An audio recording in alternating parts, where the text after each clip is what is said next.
नमस्कार, आप देख रहे हैं टेक्सटाइल टाइम्स। मैं हूँ आपके साथ डूंगर छोड़ा लेकर हाजिर हूँ हमारी खास पेशकश हम तो बोलेंगे। आज हमारा मुद्दा है एसएमए का पहला साल, क्या रही उपलब्धियाँ। जी हाँ, इस पूरे मुद्दे को लेकर आज हमारे साथ में एसएमए के प्रमुख नरेंद्र जी साबू हैं। नरेंद्र जी, पहले तो आपका बहुत बहुत स्वागत हमारे खास कार्यक्रम में। नरेंद्र जी, क्या कहेंगे एसएमए का जो पहला साल, क्या उपलब्धियाँ हैं, क्या व्यापारियों के आपने काम किया? जी देखिए, गत वर्ष 15 अगस्त को जब सूरत में कोरोना पीक पे था, उस टाइम हमारे संगठन का गठन हुआ था। 13 आदमियों से शुरुआत हुई थी और आज हमारे करीबन हर एक मार्केट में 5 आदमी से 20 आदमी की वर्किंग कमेटी है। 150 हमारे व्हाट्सएप ग्रुप हैं जिसमें हज़ारों मेंबर जुड़े हुए हैं। और आज कोई भी तरह की किसी के भी समस्या होती है टेक्सटाइल संबंधित, तो उससे हम आवेदन लेते हैं। और हर संडे हमारी एक साप्ताहिक मीटिंग होती है मनबरी फार्म में। वहाँ पे करीबन 100 से 125 व्यापारी आते हैं और उनकी कोई भी तरह की जो तकलीफ़ें होती है, 150 से 200 तकलीफ़ें आती है। और हमारा पंच पैनल है और हर तरह के हमारे पास एक्सपर्ट है। लीगल एक्सपर्ट में आज जैसे मान लो किसी की प्रॉब्लम है लीगल में, तो हमारे पास एक क्रिमिनल का वकील है और जीएसटी के वकील है, इनकम टैक्स की टीम है। तो कोई भी तरह की जो भी व्यापारिक समस्या आती है उसका समाधान हम करवा के देते हैं। जी नरेंद्र जी, कौन कौन सी समस्याएं, क्योंकि बहुत से लोगों ने आपकी विरोध भी किए, मार्केट खुला बंद किया, पेमेंट की समस्याओं के लेकर कई समस्याएं, इसमें मुख्यतः कौन कौन सी समस्याएं? देखिए, ऐसा है, आज ये जो हमारा जो संगठन बना है इसमें अधिकतर मैं आपको बता दूँ सब ज़मीनी व्यापारी हैं। और आज देखिए, व्यापार की हमारी आखिर में सबसे बड़ा हमारा मेन मकसद यही है कि हमको हमारा व्यापार सुरक्षित और सावधानी तरीके से बढ़ाना है। और हम कोई जो हमारा विरोध करता है हम उसका विरोध नहीं करते, हम हमारे हिसाब से काम कर रहे हैं।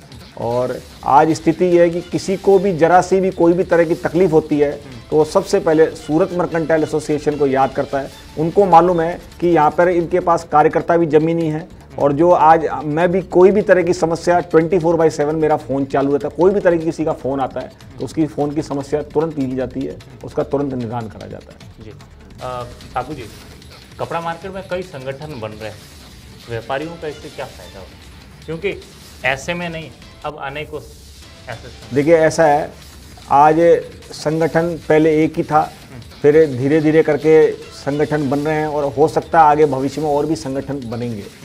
इसमें कहीं कोई तकलीफ नहीं है। आज सूरत मार्केट में 80,000 व्यापारी हैं और आज यहाँ पे दायरा बहुत बड़ा है, कोई सीमित दायरा नहीं है। आज अपना वीविंग सेक्शन है, प्रोसेस हाउस सेक्शन है, एम्ब्रॉयडरी सेक्शन है। और मैं तो चाहता हूँ कि कोई भी संगठन बने उसका मेन उद्देश्य ये होना चाहिए कि व्यापार निरंतर प्रगति करना चाहिए, उसमें कोई भी तरह की रुकावट आए उसको दूर करना चाहिए। नहीं अपने को ये मापदंड बनाना चाहिए कि अपने को व्यापार कब बंद करना है, कब खोलना है। अपना एक ही उद्देश्य होना चाहिए, अपने को अपना व्यापार बढ़ाना है, सुरक्षित बढ़ाना है, उसको सावधानी से आगे बढ़ाना है। साबू जी, पिछले दिनों SBVT जो कि कपड़ा मार्केट की संस्था साउथ यूरा टेक्सटाइल, उसका इलेक्शन था। तो अब व्यापारी ये भी पूछते हैं कि साहब अन्य जो संगठन है उनके चुनाव कब होंगे, उनके चुनाव की जो प्रावधान है वो किस प्रकार है, तो एसएमए का क्या प्रावधान है, कैसे चुनाव होंगे, कैसे अध्यक्ष चयन? आपने थोड़ा ये सवाल जरा पेचीदा सवाल पूछा। पेचीदा नहीं, आपका सवाल सही है।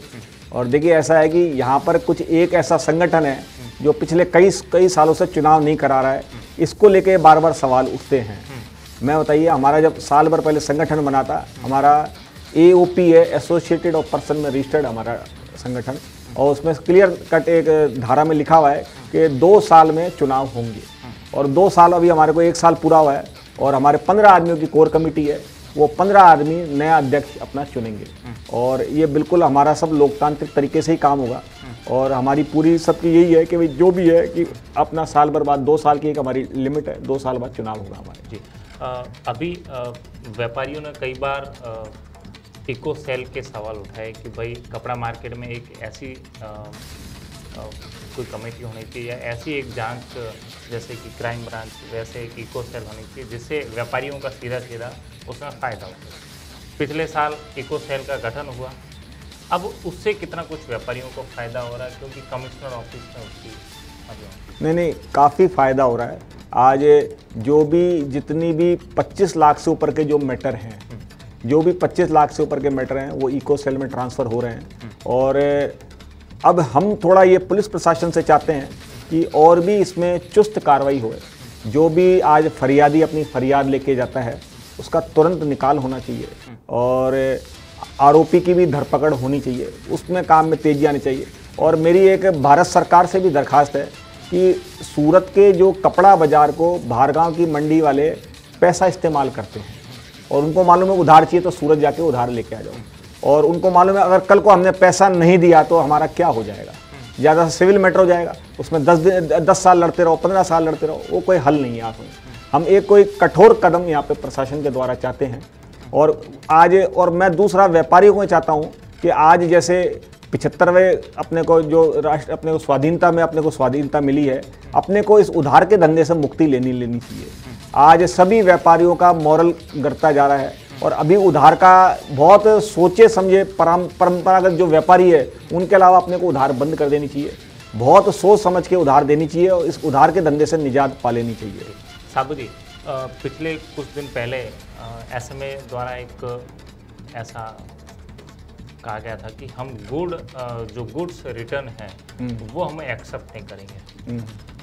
हमने जैसे ट्रांसपोर्ट वालों से बात की, बड़ी मात्रा में गुड्स रिटर्न आ रहा है, तो आप लोगों ने जो कहा था तो क्या व्यापारी उसको फॉलो कर रहे हैं? देखिए ऐसा है, हम लोगों ने ये कहा था कि जो गुड्स रिटर्न का मामला है, जब तक जो सप्लायर की उसको प्रमाण पत्र चाहिए, सप्लायर का ओके होने के बाद ही हम गुड्स रिटर्न करेंगे।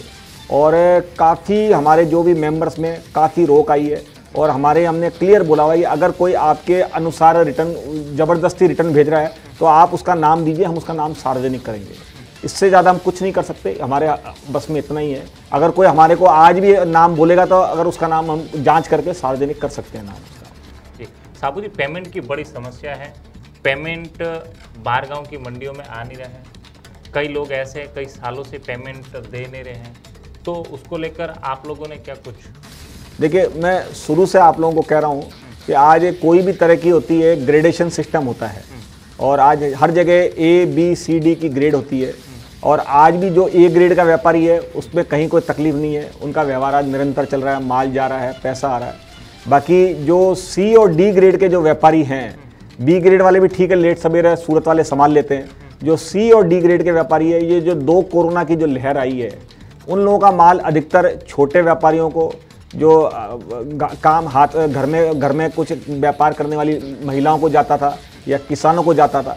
ये दोनों लहरों में काफ़ी जान माल का काफ़ी नुकसान हुआ है, इलाज में काफ़ी पैसा खर्च हुआ है, तो उन लोगों का पैसा अटक गया है और जब तक वो रोटेशन नहीं घूमेगा वो लोग पैसा क्लियर नहीं कर पाएंगे। मैं आज भी सबको यही कह रहा हूँ कि अपने को जो भी एकदम परंपरागत व्यापारी है उनके अलावा अपने को PDC चेक के अलावा काम नहीं करना चाहिए।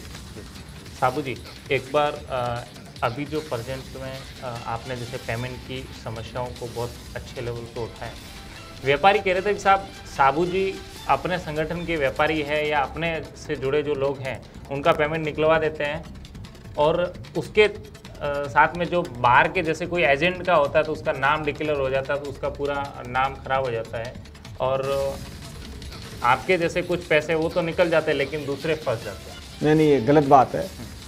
देखिए, हमारा जो संगठन है, कोई भी टेक्सटाइल से संबंधित आदमी हमको अप्रोच कर सकता है। यहाँ तक कि और तो और आपको सुनकर आश्चर्य होगा, इरोड मंडी जहाँ से सूरत में ग्रे आता है, इरोड मंडी के कम से कम भी हमने पिछले साल भर के अंदर कम से कम भी 50 मामले जो सूरत में ग्रे आता है उनको पैसा दिलवाया है। और अभी आपको सुनकर बड़ा 15 दिन पहले 1 अगस्त को हमारी साप्ताहिक मीटिंग थी, उस साप्ताहिक मीटिंग में एक महिला आई थी, तो हमको लगा कि आज 100-150 पुरुष व्यापारी आते हैं, पहली बार महिला आई, तो हमने उसको सबसे पहले उस महिला को बोला कि आप बहन जी बैठिए, आपको क्या प्रॉब्लम है। तो उन्होंने बोला जी 3 महीने पहले मेरे पति कोरोना में चले गए थे, उनके 2 मैटर थे, एक में उनका 2,92,000 रुपया बाकी था सूरत में किसी पार्टी को, मैं नाम उजागर नहीं करूँगा, तो हाथों हाथ कुछ मामला कुछ डिस्प्यूट भी था, उसको डिस्प्यूट को सेटल करके हाथों हाथ उनको 2.5 लाख रुपये दिलवाए। एक उनका मैटर था जो 20 लाख का था, जिसमें 2 ग्लोबल मार्केट की पार्टियाँ पैसा लेके भाग गई, तो हमारी जो लीगल सेल उन्होंने मदद करके तुरंत FIR नोट करवाई। और ऐसा नहीं है, हमारा जो संगठन है सबके लिए निरंतर सेवा कर रहा है, ऐसा नहीं किसी एक के लिए जुड़ा हुआ है। जी साबू जी, अभी तक कितने पैसे लोगों के आपने निकलवाए? देखिए, ये गिनती तो मैं रखता नहीं हूँ, बाकी इतना पक्का मालूम है कि हफ्ते की करीबन 150 से 200 आवेदन आती है और उसमें करीबन 10% तो मामला हम हाथों हाथ ही निपटा देते हैं, क्योंकि जो 10% जो व्यापारी होते हैं उनके पास पैसा होता है पर उनके थोड़ी सी नीयत में खोट आ जाती है और उनको मालूम है सूरत वाला हमारा क्या कर लेगा, तो हम कहते हैं भैया आप देना चाहिए, आपका व्यापार भी चलेगा, इसका व्यापार भी चलेगा। तो आपस में नीति ज्ञान से उसके समझ में आ जाती है। बाकी काफ़ी पैसा निकल रहा है, हम इस गिनती में नहीं जाते हुए कितना पैसा निकला है, बाकी लोगों को काफ़ी फायदा हो रहा है। साबू जी, व्यापारी कहते हैं कि पहले वीपीएस का बाहर की मंडियों में एक खौफ था, आज एसएमए का खौफ है, लेकिन कल कोई और आएगा उसका। नहीं, हमारा कोई भी खौफ नहीं है। और ये खौफ शब्द मैं आपकी बात को काटूंगा, ये चीज़ गलत बोल रहे हैं आप। खौफ हमारा कुछ नहीं है, लोगों को लगना चाहिए भाई सूरत का पैसा। एसएमए को लेकर डर तो है कि हाँ यदि पैसा नहीं देंगे तो एसएमए वाले वायरल कर देंगे। नहीं, ऐसा नहीं है, आप बोल रहे हैं। और बाकी अगर आप व्यापारी कह रहे हैं, मैं तो अगर मेरी बात सुनो, अगर व्यापारी में खौफ बैठ जाए तो मैं इस बात का बुराई भी नहीं मानता हूँ। अगर खौफ से पैसा है तो उसमें कोई बुराई भी नहीं है। जी, क्या संदेश देना चाहोगे टेक्सटाइल टाइम्स के माध्यम से? देखिए, ऐसा है कि अभी 2 वेव करीब दूसरी वेव समाप्त होने को है और लोग कह रहे हैं तीसरी लहर का, पर जिस हिसाब से देश में, राज्य में और शहर में जो वैक्सीनेशन का प्रोग्राम लग रहा है, मेरे को नहीं लगता कि तीसरी लहर आएगी और बाकी व्यापार आगे अच्छा चलेगा। मैं आगे भी ये कहता हूँ कि आप लोग जो भी अपना कपड़ा उधार बेचते हैं उसको बहुत सोच समझ के बेचिए, क्योंकि आपकी सूरत मंडी के प्रति जवाबदारी, आपको सूरत वालों का पैसा देना पड़ेगा। और दूसरा मैं क्या कहता हूँ, आपकी जो आगे यंग जनरेशन आ रही है उसको भी आपने साथ धंधे में इन्वॉल्व करिए, उनको डिजिटल प्लेटफॉर्म में इन्वॉल्व करिए। और आगे जाके व्यापारी कम आ रहे हैं, अपने को डिजिटली ज़्यादा, ऑनलाइन ज़्यादा डेवलप होना पड़ेगा कि व्यापार आपका बराबर चलता रहे। क्योंकि देखिए, सबसे बड़ी बात है, आखिर में सूरत का माल बिकता है नगद, और अपने क्यों नहीं डायरेक्ट सूरत जो डायरेक्ट कंज्यूमर तक पहुंचे, अपने को वो काम करना चाहिए कि डायरेक्ट कंज्यूमर तक पहुंचे और अपना माल नगद बिके, इस बात पे ध्यान देना चाहिए। चलो, बहुत बहुत धन्यवाद। तो ये थे एसएमए के प्रमुख नरेंद्र जी साबू, जिन्होंने साफ तौर पर संदेश दिया कि अब जो है ना फर्स्ट वे, सेकेंड और अब थर्ड वे आ रही है, लेकिन व्यापारियों को अब अपने व्यापार को संभालना, साथ में अपने व्यापार को डिजिटलाइज करना है। आज की इस खास रिपोर्ट पर इतना ही। आप देखते रहिए टेक्सटाइल टाइम्स।